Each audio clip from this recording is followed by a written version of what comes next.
G'day. It is Thursday, the 30th of July, 2026. The US Fed decision is now past us, and I'll go into that looking at the daily chart yesterday. Coming off that lower close from Tuesday, it was all about what the Fed was going to do, even though I'm sure most of the institutions had already paid for the data to be released early for them.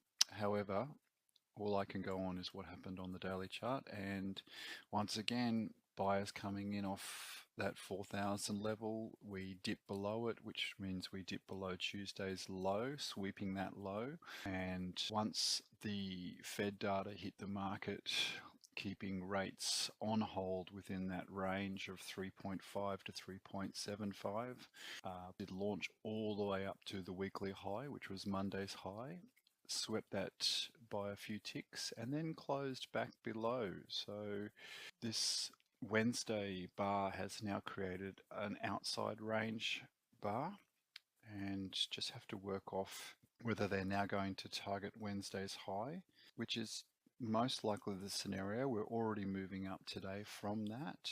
You can see close and that gap open on Monday. They closed above that yesterday. So it remains to be seen where they'll take price.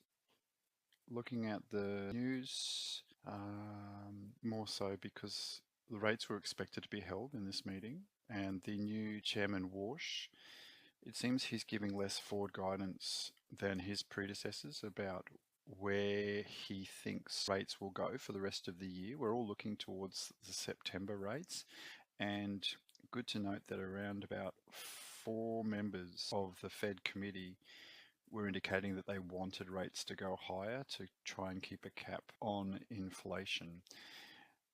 That with the rates being held, it's sort of positive for gold. Gold should keep moving up. We've got central banks, especially the Chinese central bank, have now been buying gold for 20 months straight, and you can see exactly where they've been buying that from that 4,000 level. They're very interested in up when price comes down to that level.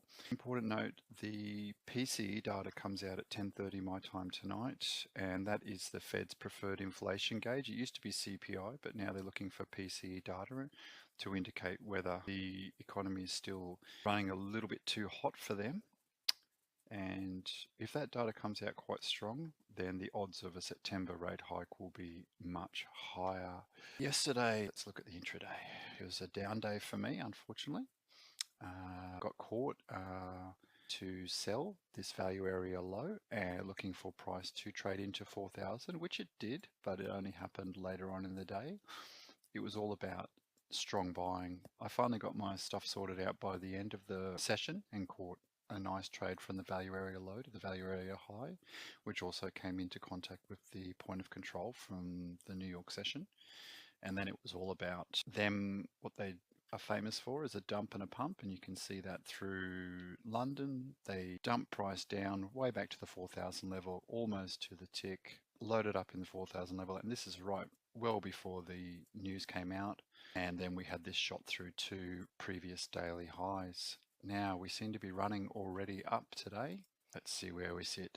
Okay, so the volume profile range from yesterday is right at the lows because the Fed rate decision didn't come out until 4:30. So these are always an interesting day to trade because it misses the majority of the New York gold pit trading session, and that sometimes artificially distorts where the volume profile is. So taking that with a grain of salt, going to get rid of that.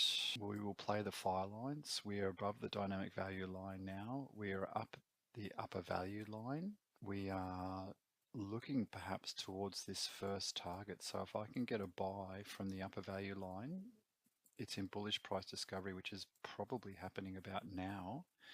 We can get up to this first line. So I will be looking for that trade pretty soon.